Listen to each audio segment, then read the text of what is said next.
La primera vez que escuché a alguien susurrar en ruso dentro de un tren alemán, supe que algo terrible estaba a punto de suceder, pero nunca imaginé que esas palabras cambiarían el destino de cientos de personas, ni que un niño de 8 años tendría que tomar la decisión más imposible que cualquier ser humano pueda enfrentar al salvar a su familia, o advertir a desconocidos sobre una trampa mortal antes de continuar. Dime, ¿desde dónde me estás escuchando en este momento? ¿Qué hora es donde te encuentras? Me encantaría saber cuántas fronteras está cruzando esta historia para llegar hasta ti. Déjamelo en los comentarios, porque cada lugar del mundo tiene su propia relación con las historias que estoy a punto de contarte.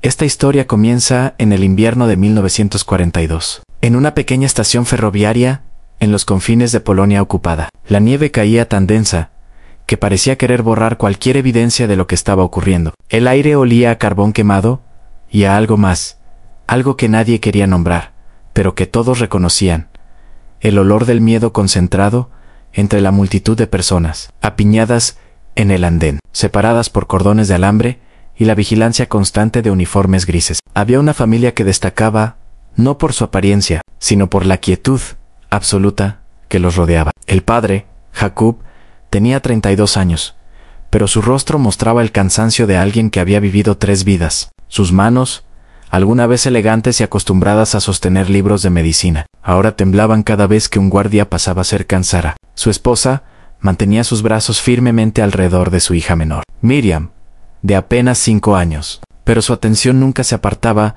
de su hijo mayor, David, quien a sus 8 años había desarrollado una capacidad inquietante para leer situaciones de peligro. Era como si el niño hubiera perdido la capacidad de ser niño, reemplazada por una hipervigilancia que nunca debería habitar en ojos tan jóvenes. Lo que esta familia no sabía, lo que ninguna de las 300 personas en ese andén sabía, era que todo había sido meticulosamente planeado. El tren que esperaban no era un tren de reubicación laboral como les habían prometido. Los documentos que les habían mostrado, con sellos oficiales y firmas elaboradas, eran tan falsos como las promesas de mejores condiciones de vida. David se había separado ligeramente de su familia, algo que hacía con frecuencia para escuchar conversaciones que los adultos creían privadas. Había aprendido que la información era la única moneda que importaba en este nuevo mundo invertido, mientras su padre revisaba obsesivamente los papeles que llevaban, y su madre intentaba calmar a Miriam con canciones susurradas. David se había posicionado cerca de un grupo de guardias. Había 2 de ellos, fumando cigarrillos que dejaban espirales de humo en el aire helado. Hablaban bajo, pero no lo suficiente. Y aquí es donde todo cambió. No estaban hablando en alemán, estaban hablando en ruso. David había aprendido fragmentos de ruso de su abuelo, quien había crecido en las fronteras orientales, donde los idiomas se mezclaban como ríos confluyentes. El niño no entendía todo, pero entendió suficiente. Palabras como uchimao paradado, procedimiento especial, y la más escalofriante de todas: a ninguno regresa. El corazón de David comenzó a martillar contra sus costillas. Sus manos, pequeñas y enrojecidas por el frío, se cerraron en puños. ¿Por qué guardias alemanes estarían hablando en ruso? ¿Y por qué usarían ese idioma si no fuera para ocultar algo terrible? Miró hacia atrás, hacia su familia. Su padre finalmente había guardado los papeles y estaba ayudando a su madre a reorganizar las pocas pertenencias que les habían permitido llevar. Una maleta por familia, les habían dicho. Elijan sabiamente.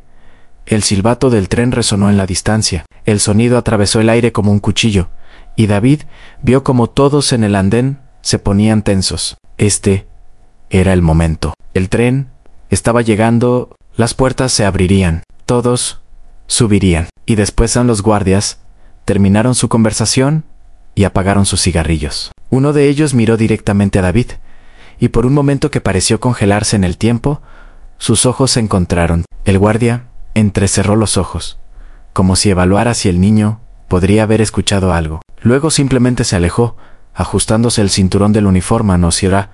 El tren emergió de la niebla de nieve como una bestia metálica. No era un tren de pasajeros normal. Los vagones eran de carga, con pequeñas ventanas enrejadas en la parte superior. David había visto este tipo de vagones antes usados para o transportar ganado. Su estómago se revolvió en las puertas metálicas. Se abrieron con un chirrido que hizo que varios niños comenzaran a llorar. Los guardias comenzaron a gritar órdenes, empujando a la multitud hacia adelante. La masa de gente comenzó a moverse como una ola inevitable, Tenía segundos para tomar una decisión. Podía quedarse callado, subir con su familia, mantenerlos juntos, o podía gritar lo que había escuchado, advertir a todos, y posiblemente condenar a su familia a ser separados, o algo peor por causar problemas. En sus ojos encontraron a Miriam, quien lo miraba con esa confianza absoluta que solo los hermanos pequeños pueden tener. Ella creía que David siempre sabría qué hacer, siempre los protegería. En las personas comenzaron a subir a los vagones. David vio cómo familias enteras eran empujadas dentro, como el espacio se volvía cada vez más apretado. Escuchó a alguien protestar sobre las condiciones, solo para ser golpeado con la culata de un rifle. Su padre lo llamó David. Ven aquí ahora. Pero David no se movió. Sus pies parecían clavados al suelo congelado. En su mente, las palabras en ruso seguían repitiéndose: ninguno regresa, ninguno regresa, ninguno regresa. Fue entonces cuando lo vio. En el siguiente vagón, ya casi lleno, había una ventana con barrotes, y detrás de esos barrotes, David pudo ver algo que los guardias no habían limpiado completamente: marcas de uñas, arañazos profundos en la madera, como si alguien hubiera intentado desesperadamente salir en este tren. Ya había hecho este viaje antes, y las personas que habían estado en esos vagones habían luchado por escapar a la decisión de David. Sucedió en su cuerpo antes de que su mente pudiera procesarla completamente. Su garganta se abrió y de ella salió un grito que cortó a través del caos como un rayo.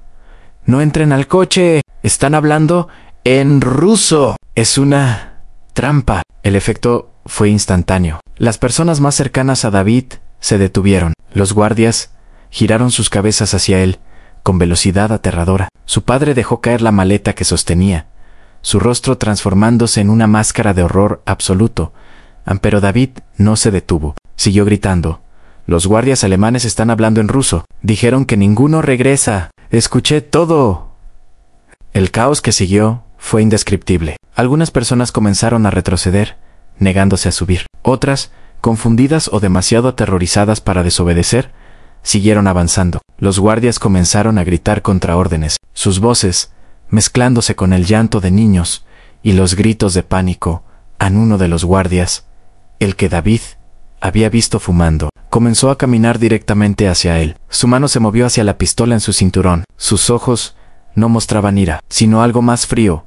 En determinación profesional, Jacob se lanzó hacia adelante, colocándose entre el guardia y su hijo. «Es solo un niño», suplicó en alemán quebrado. «Está asustado. No sabe lo que dice. Por favor». Pero el guardia lo apartó con tanta fuerza que Jacob cayó sobre la nieve sucia. Sara gritó, abrazando a Miriam tan fuerte que la niña comenzó a llorar de dolor.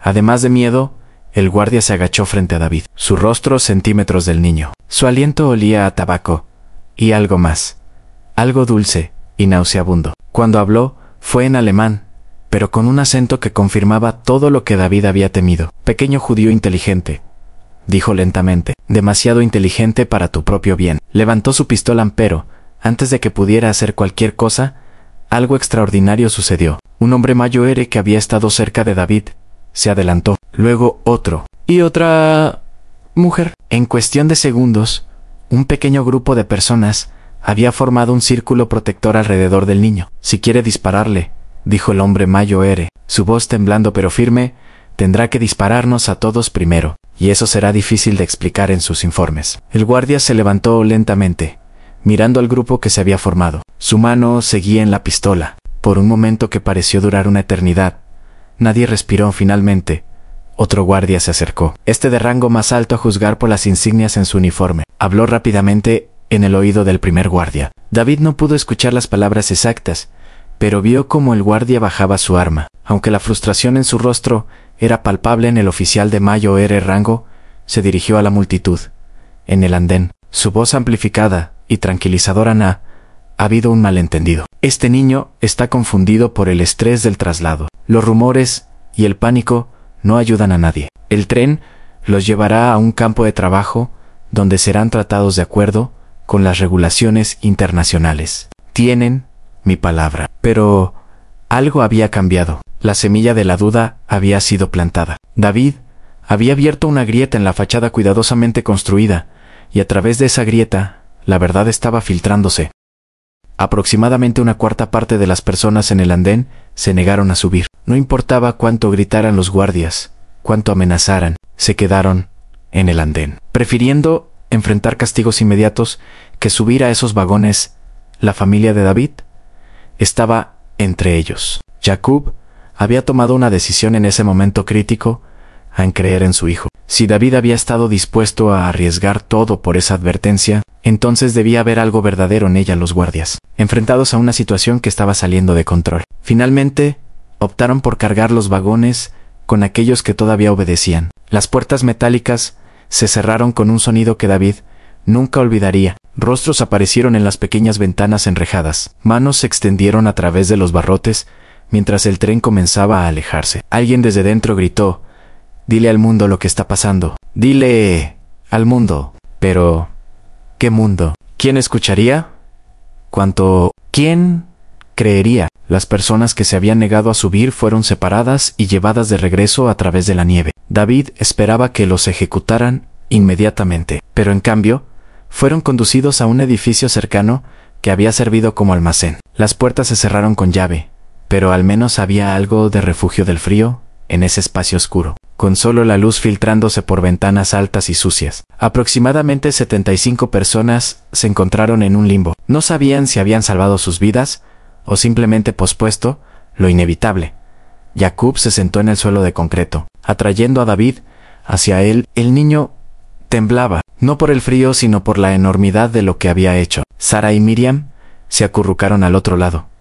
¿Hice lo correcto?, susurró David, su voz rompiéndose. ¿Qué pasará con las personas en el tren? ¿Y si estaba equivocado? Jacob presionó su frente contra la de su hijo. No estabas equivocado. Lo supe en el momento en que gritaste. Vi la verdad en los ojos de ese guardia. El hombre mayor que había protegido a David se acercó y se arrodilló junto a ellos. «Pequeño», dijo suavemente, «lo que hiciste hoy requirió más coraje del que la mayoría de los adultos poseerán en toda su vida. Salvaste vidas, incluyendo las nuestras». Pero David no se sentía como un héroe, se sentía destrozado, porque incluso si había salvado a 75 personas, había 200 en ese tren. 200 personas que no lo habían escuchado o no le habían creído, o que simplemente habían estado demasiado aterrorizadas para desobedecer.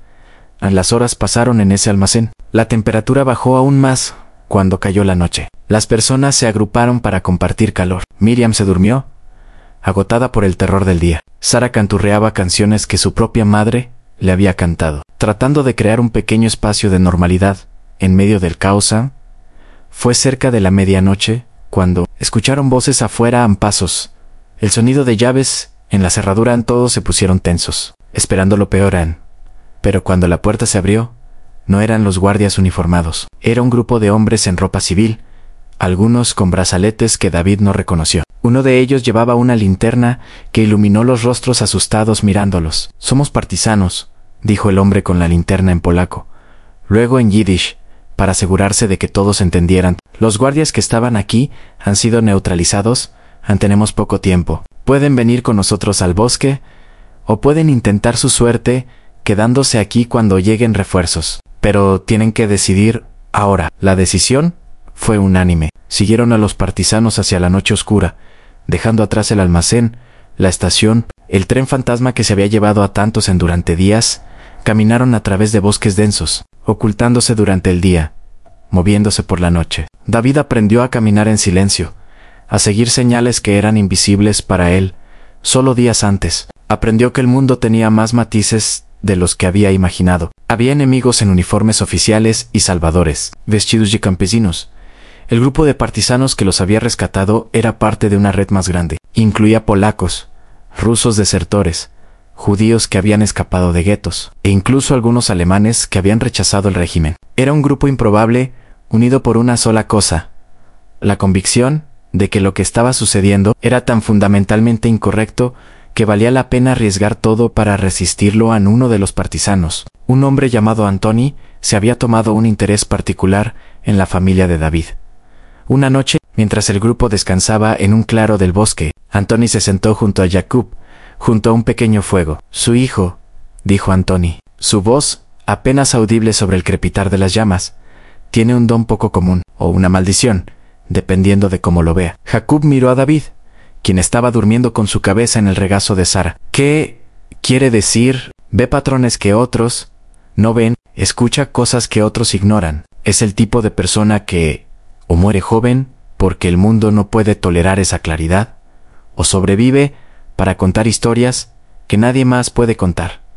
¿Cómo sabes sobre el tren?, preguntó Jacob. Abruptamente Antoni miró las llamas por un largo momento antes de responder. Porque interceptamos comunicaciones, porque tenemos personas que trabajaron en esos campos antes de escaparan, porque su voz se quebró ligeramente, porque yo mismo estuve en un tren similar y salté cuando disminuyó la velocidad. Sobreviví, mi familia no. El silencio que siguió fue profundo. Finalmente, Antoni continuó en el tren en el que su hijo impidió que subieran. Fue a Treblinka. Es un campo que ni siquiera pretende ser sobre trabajo. Es una fábrica de muerte. Las personas son asesinadas dentro de horas de su llegada. Su hijo, Jacob, salvó 75 vidas con un solo grito. Jacob cerró sus ojos, lágrimas deslizándose por sus mejillas. Pero 200 más. 200 que habrían muerto de todos modos, dijo Antoni firmemente. No permita que su hijo cargue con culpa que no le pertenece. Los monstruos que crearon este sistema son los responsables, no un niño de 8 años que tuvo el coraje de decir la verdad. Durante las semanas que siguieron, el grupo de 75 personas se dispersó gradualmente. Algunos encontraron refugio con familias campesinas dispuestas a arriesgar sus propias vidas. Otros se unieron a diferentes grupos de partisanos. Algunos fueron capturados, algunos murieron de frío o hambre. La familia de David eventualmente encontró refugio en el sótano de una granja remota, propiedad de una viuda anciana llamada Magdalena. Ella había perdido a su propio hijo en las primeras etapas de la guerra, y veía en David algo de lo que su hijo podría haber sido. Anne fue en ese sótano oscuro, durante los largos meses del invierno, donde David comenzó a escribir. Magdalena le había dado un cuaderno viejo y un lápiz gastado. Para cuando todo esto termine, había dicho, ¿alguien necesita recordar David? Escribió sobre el andén, sobre los guardias hablando en ruso, sobre las marcas de uñas en los vagones, sobre las personas que lo habían protegido con sus propios cuerpos, sobre el tren alejándose con rostros presionados contra las ventanas enrejadas. Escribió en yiddish, en polaco, en los fragmentos de alemán que había aprendido. Escribió hasta que sus dedos se entumecían, hasta que sus ojos ardían en la tenue luz de la vela. Sara se preocupaba de que estuviera obsesionándose, pero Jacob entendía. Déjalo, le decía a su esposa. Así es como está procesando todo esto. Así es como está sobreviviendo. Miriam, ahora con 6 años, había dejado de hablar casi por completo. Se comunicaba en susurros, o no se comunicaba en absoluto, pero nunca dejaba el lado de David, como si su hermano mayor fuera el único punto. Seguro en un mundo que había probado ser completamente impredecible, a la primavera llegó finalmente, trayendo no solo de cielo, sino también nuevos peligros. Las patrullas se intensificaron, hubo redadas en pueblos cercanos. Magdalena escuchó rumores de que los alemanes estaban ofreciendo recompensas por información sobre judíos escondidos en una noche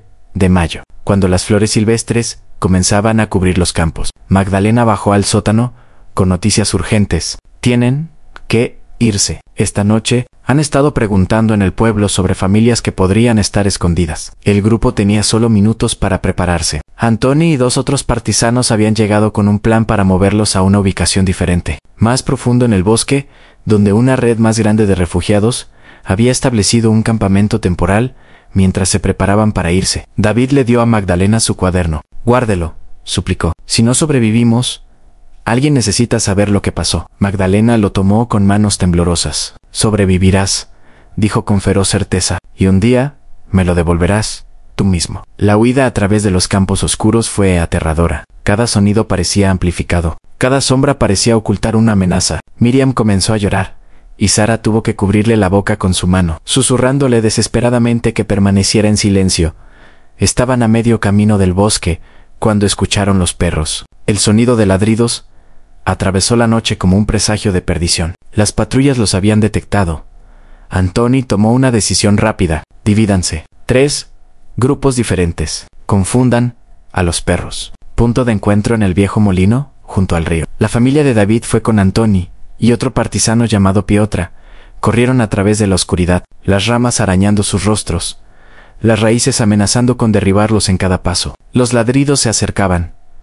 Llegaron a un arroyo pequeño. «Entren al agua», ordenó Anthony. «Los perros perderán el rastro». El agua estaba helada, alimentada por el deshielo de las montañas. Miriam jadeó cuando entró, su pequeño cuerpo temblando violentamente. Caminaron corriente arriba durante lo que pareció una eternidad, el agua llegando hasta la cintura de los adultos y el pecho de los niños. Finalmente, Anthony les indicó que salieran en un punto donde grandes rocas ocultaban la orilla. Se escondieron detrás de estas rocas, empapados, temblando. Tratando desesperadamente de controlar su respiración, los perros pasaron junto a ellos. En la oscuridad, sus manejadores maldiciendo la pérdida del rastro. Las voces se desvanecieron gradualmente, pero el grupo permaneció congelado en su lugar durante horas, esperando asegurarse de que era seguro moverse. Fue durante estas horas de espera silenciosa, con el agua fría, aún goteando de su ropa, que David tuvo una realización. Su grito en el andén había hecho más que salvar 75 vidas en ese momento. Había creado ondas. Cada persona que había sido salvada podría contarle a alguien más. Podrían advertir a otros. Podrían resistir de pequeñas maneras. Una acción, un momento de coraje, podría ramificarse en formas que nunca podría predecir ni controlar. Para bien y para mal, cuando finalmente llegaron al viejo molino, solo 2 de los 3 grupos estaban allí. El tercero nunca llegó. Entre los desaparecidos estaba el hombre Mayo Ere que había protegido a David en el andén. Esta sería una de muchas pérdidas en los meses que siguieron. El campamento del bosque ofrecía seguridad relativa pero no absoluta. Las enfermedades propagaban.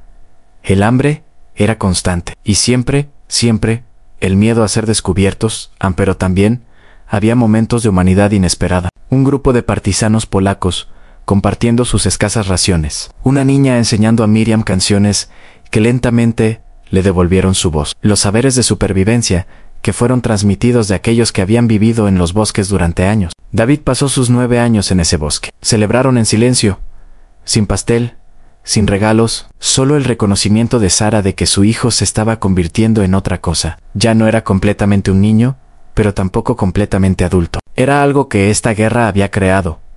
Un sobreviviente. El punto de inflexión llegó en el invierno de 1944. Podían escuchar el retumbar de los cañones en la distancia. El frente oriental estaba moviéndose. El ejército soviético estaba avanzando. Los partisanos estaban divididos sobre qué hacer. ¿Deberían revelar su presencia a los soviéticos que se aproximaban? ¿O los soviéticos simplemente los verían como más cuerpos para usar? La decisión fue tomada por ellos cuando una patrulla soviética, literalmente, se topó con el campamento durante una misión de reconocimiento. El momento de tensión, mientras ambos lados se evaluaban, pareció durar para siempre. Fue David quien dio un paso adelante. En su ruso quebrado, aprendido de su abuelo y mejorado por 2 años escuchando conversaciones capturadas, dijo: somos refugiados. Judíos, polacos, cualquiera que huye de los alemanes. No somos enemigos. El oficial soviético, un hombre de unos 30 años, con una mirada que había visto demasiado, estudió al niño. ¿Cuántos son? 42. Respondió Anthony, incluyendo 15 niños. El oficial asintió lentamente. Los alemanes están retirándose. Esta área será asegurada dentro de una semana. Pueden quedarse aquí o pueden venir con nosotros. Pero entiendan, la guerra no ha terminado. Y Rusia tiene sus propias complicaciones. Era una advertencia y una oferta al mismo tiempo. El grupo decidió quedarse en su campamento hasta que el área fuera completamente liberada. Algunos de los partisanos polacos se fueron con los soviéticos para continuar luchando. Anthony se quedó para asegurarse de que los refugiados estuvieran a salvo. La liberación, cuando finalmente llegó, no fue el momento triunfante que David había imaginado. No hubo fuegos artificiales, ni celebraciones, ni sensación de que el mundo había sido hecho correcto nuevamente. En cambio, fue extraño y desconcertante. Las tropas soviéticas que llegaron estaban agotadas, hambrientas ellas mismas, con poca compasión que ofrecer. Los pueblos cercanos estaban en ruina. La infraestructura se había derrumbado y gradualmente comenzaron a surgir historias sobre lo que había estado sucediendo en los campos. Nombres como Auschwitz, Treblinka, Sobibor, Majdanek, números que desafiaban la comprensión. Fue un oficial judío soviético, quien finalmente confirmó lo que Anthony había dicho hacía mucho tiempo sobre el tren. Treblinka, dijo el oficial, cuando David finalmente se atrevió a preguntar. Todos los que llegaron allí En diciembre de 1942, fueron asesinados en cuestión de horas. No hubo sobrevivientes de ese transporte. David había salvado 75 vidas, pero 200 habían muerto exactamente como había temido. En los días siguientes, la familia de David intentó localizar a otros sobrevivientes. La Cruz Roja había establecido puestos de registro. Las paredes estaban cubiertas con listas de nombres, personas buscando a sus seres queridos. De la comunidad de más de 2000 personas que había existido en su ciudad natal, encontraron 14 sobrevivientes. 14 de más de 2000. Jacob se derrumbó cuando vio las listas. Todo lo que había sido su mundo, todo el entramado de relaciones familiares, amigos, colegas, vecinos, pacientes, se había reducido a 14 nombres en una página manchada. Sara se mantuvo más fuerte externamente, pero David podía ver cómo algo dentro de ella se había roto de una manera que nunca podría ser completamente reparada. Miriam, ahora 7 años, se aferraba a su muñeca de trapo, la única posesión que había llevado desde casa. La pregunta era, ¿qué hacían ahora? Su ciudad natal ya no existía como comunidad. Su casa había sido ocupada por otros. No tenían dinero, documentos, ni conexiones. Fue Magdalena quien apareció como un ángel inesperado. Había sobrevivido la guerra y había guardado el cuaderno de David. Cuando se los devolvió, sus manos temblaban. Leí algunas páginas, admitió. Tenía que saber si valía la pena el riesgo que tomé. Y lo fue. Tu historia necesita ser contada, David. Pero, ¿a quién? ¿Quién escucharía a un niño de 9 años hablar sobre trenes y guardias que hablaban en ruso? La respuesta vino de una fuente inesperada. Un periodista británico llamado William Thompson estaba documentando las secuelas de los campos. Había oído hablar de un niño que había descubierto una trampa y salvado docenas de vidas. Quería la historia. La entrevista tuvo lugar en una escuela abandonada que había sido convertida en un centro de procesamiento de refugiados. Thompson, un hombre alto con una libreta siempre en la mano, se sentó frente a David en un escritorio demasiado grande para ambos. «Cuéntame sobre el día en el andén», dijo Thompson suavemente, y David contó, a todos los guardias, hablando en ruso, las marcas de uñas en los vagones, el grito que había salido de su garganta, las personas que lo habían protegido, el tren alejándose con rostros en las ventanas. Thompson escribió cada palabra. Cuando David terminó, el periodista bajó su pluma. «¿Sabes lo que hiciste, hijo?». David negó con la cabeza. «Probaste que la resistencia era posible, que incluso, en las circunstancias más oscuras, una voz elevada podía hacer la diferencia. No salvaste a todos, no podías, pero salvaste a algunos». «¿Y eso importa?» preguntó David. Su voz apenas un susurro. 200 personas murieron, y 75 viven por tu coraje. Cada una de esas personas puede tener hijos ahora, nietos, eventualmente. Toda una línea de descendientes que existe, porque no te quedaste en silencio». La historia de Thompson fue publicada en varios periódicos británicos.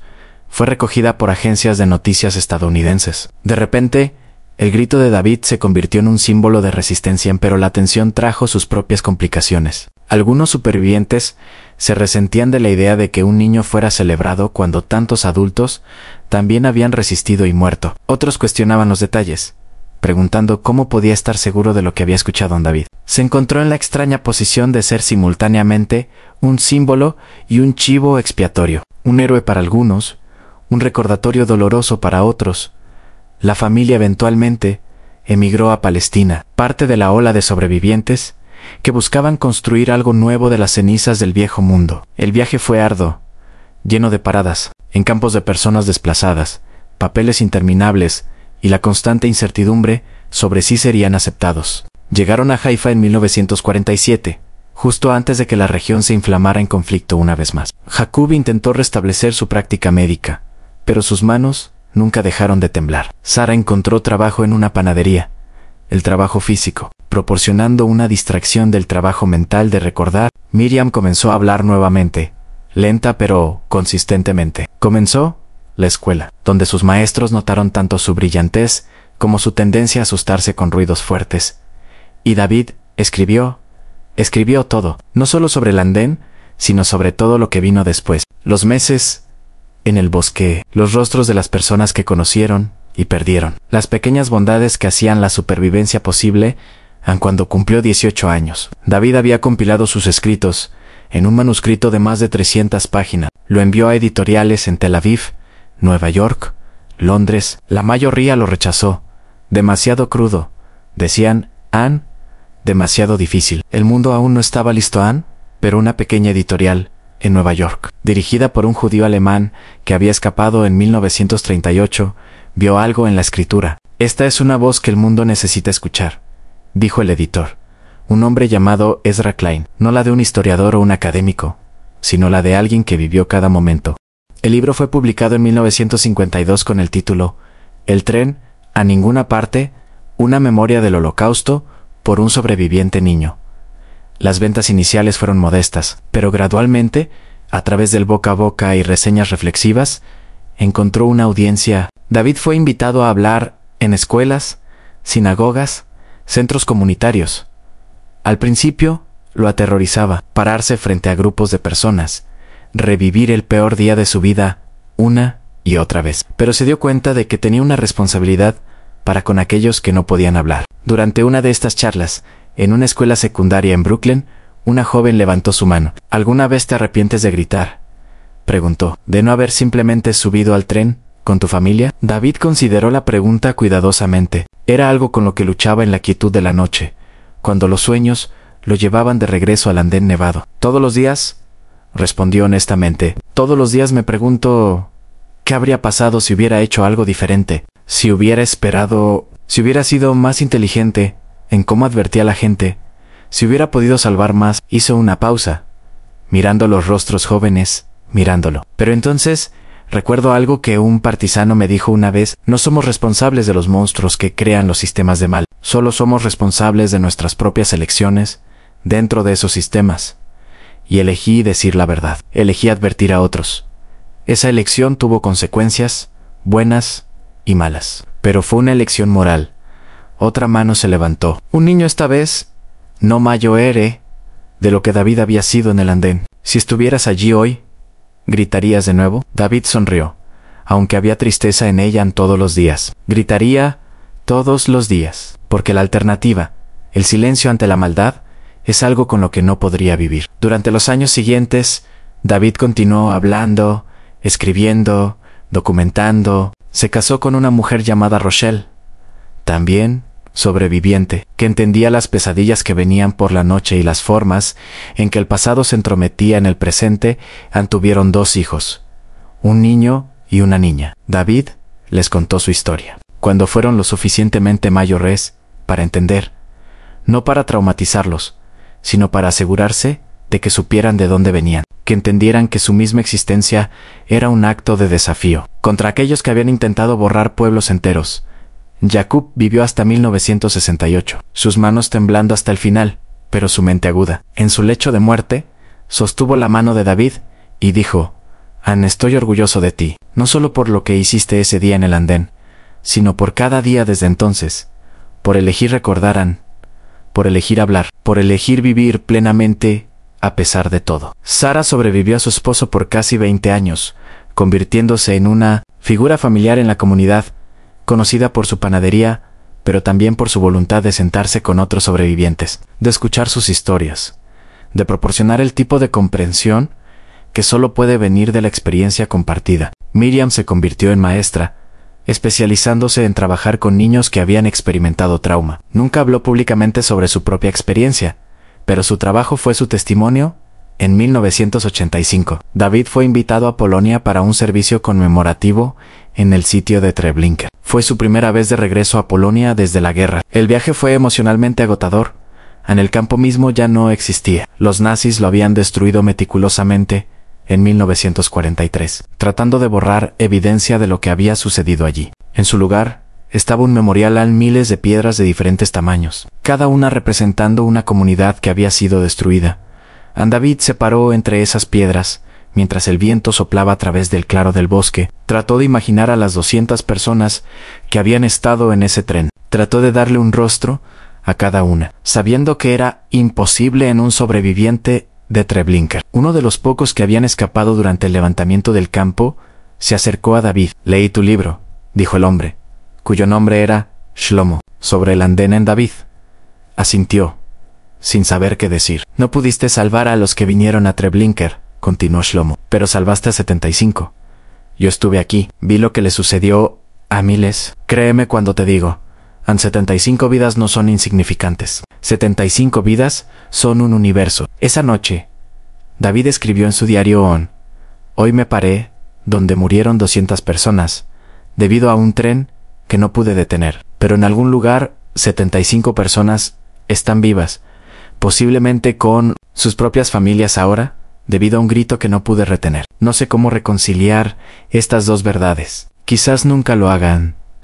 Quizás no se supone que deba hacerlo. En sus últimos años, David se volvió cada vez más preocupado por el resurgimiento del antisemitismo, del nacionalismo extremo, de la retórica que deshumanizaba a grupos enteros de personas. Vio ecos de los patrones que había reconocido de niño. Dio su última charla pública a los 82 años, en una conferencia sobre genocidio y prevención. Su voz era débil ahora, pero sus palabras eran claras. Aprendí algo en un andén nevado cuando tenía 8 años. Aprendí que el mal opera en silencio y secreto. Depende de que la gente no haga preguntas, que no se levante, que no conecte los puntos. Cuando escuché a esos guardias hablando en ruso, hablando en un código que pensaban que nadie entendería, supe que el silencio me convertiría en cómplice. Miró a través del público, su mirada deteniéndose en los rostros jóvenes. Ustedes, la próxima generación, enfrentarán sus propios andenes, sus propios momentos en los que el silencio será más fácil que hablar. Cuando descubran que algo está terriblemente mal, pero les será costoso decir algo al respecto. En esos momentos, recuerden a su voz importa. Una sola voz elevada en verdad puede salvar vidas. Puede que no pueda salvar a todos, pero puede salvar a algunos. Y eso es todo lo que podemos hacer. David falleció en 2019, a los 85 años, rodeado de su familia. Su obituario apareció en los principales periódicos de todo el mundo, contando la historia del niño que gritó una advertencia y salvó 75 vidas. Pero la historia no terminó allí. En su testamento, David había dejado instrucciones para que se estableciera una fundación. La Fundación del Grito Silencioso, la llamó, dedicada a apoyar a denunciantes y personas que hablan en contra de la injusticia en Rochelle. Ahora viuda, supervisó el lanzamiento de la fundación. En la ceremonia de apertura, leyó una carta que David había escrito para ser abierta después de su muerte. A cualquiera que lea esto pasé 77 años, viviendo con las consecuencias de un solo momento de valor. Salvé a algunas personas, no salvé a otras. Llevé ambas verdades hasta mi último aliento, pero si pudiera retroceder al andén, sabiendo todo lo que sé ahora, gritaría incluso más fuerte, porque el silencio ante la maldad no es neutralidad, es complicidad. Y esa es una carga más pesada de llevar que cualquier consecuencia de decir la verdad. La fundación continúa hoy financiando protecciones legales para denunciantes, apoyando a periodistas de investigación y educando a las personas sobre cómo reconocer y resistir sistemas de opresión. Pero quizás el legado más profundo de David no está en instituciones o libros, sino en algo más simple: 75 personas que vivieron, que tuvieron hijos, que crearon arte, que amaron y fueron amadas, que contribuyeron al mundo de formas grandes y pequeñas. Después de la muerte de David, un genealogista llamado Avi Rosenfeld decidió rastrear a los descendientes de aquellas 75 personas que no subieron al tren ese día. Llevó años de investigación, entrevistas, registros de ADN. Los resultados fueron asombrosos. De esas 75 personas, aproximadamente 42 habían sobrevivido la guerra. De esos sobrevivientes, había ahora más de 300 descendientes directos, 300 seres humanos que no existirían si un niño de 8 años no hubiera gritado una advertencia. Rosenfeld organizó una reunión en 2022. Descendientes de las 75 personas originales se reunieron en Jerusalén. Había médicos, artistas, maestros, ingenieros, madres, padres, abuelos, toda una comunidad que existía debido a un momento de coraje. Durante el evento, una joven llamada Noah, bisnieta de uno de los sobrevivientes, se paró para hablar. Mi bisabuelo murió antes de que yo naciera, dijo, pero me contaron sobre el día en el andén, como un niño gritó, como su grito le salvó la vida. Y estoy parada aquí hoy, con mi propia hija de 6 meses, debido a ese grito. Hizo una pausa, su voz rompiéndose ligeramente. A veces me pregunto, ¿qué habría hecho yo si hubiera estado allí si hubiera escuchado lo que ese niño escuchó, ¿habría tenido el coraje de decir algo? Honestamente, no lo sé. Pero sé esto porque él gritó: yo existo, mi hija existe, y eso significa que tengo la responsabilidad de levantar mi propia voz cuando vea injusticia, de no permanecer en silencio cuando el silencio sea más fácil. Esta es la historia real de cómo un momento de coraje puede resonar a través de generaciones, de cómo la elección de una persona de decir la verdad, a pesar del costo personal, puede alterar el curso de cientos de vidas. No fue una historia perfecta. David no salvó a todos. Llevó la culpa de aquellos que no salvó hasta su último día, pero también llevó el conocimiento de que el silencio habría sido peor, que la inacción ante la maldad es su propia forma de acción. Anuna, que permite que la oscuridad prospere el andén nevado, existe ahora solo en memorias y testimonios. Los trenes hace tiempo que dejaron de correr. Los guardias que hablaban en ruso hace tiempo que murieron. Pero la lección permanece en tu voz importa. Tu coraje importa. Una sola persona que se niega a permanecer en silencio puede hacer una diferencia. Puede que no pueda salvar a todos, pero puede salvar a algunos, y en un mundo que a menudo se siente abrumado por la oscuridad. Salvar a algunos es todo, Ann. Así que, ahora te pregunto, Ann, si estuvieras en el lugar de David, si vieras algo terrible a punto de suceder, si supieras que decir algo podría costarte todo, ¿levantarías tu voz? ¿Gritarías tu advertencia incluso, sabiendo que algunos no escucharán? Y quizás más importante, ¿cuándo fue la última vez que elegiste el silencio, cuando sabías que deberías haber hablado? ¿Qué te detuvo y qué te haría elegir diferente la próxima vez? Estas no son preguntas fáciles. No hay respuestas simples, pero son las preguntas que definen quiénes somos como individuos y como sociedad.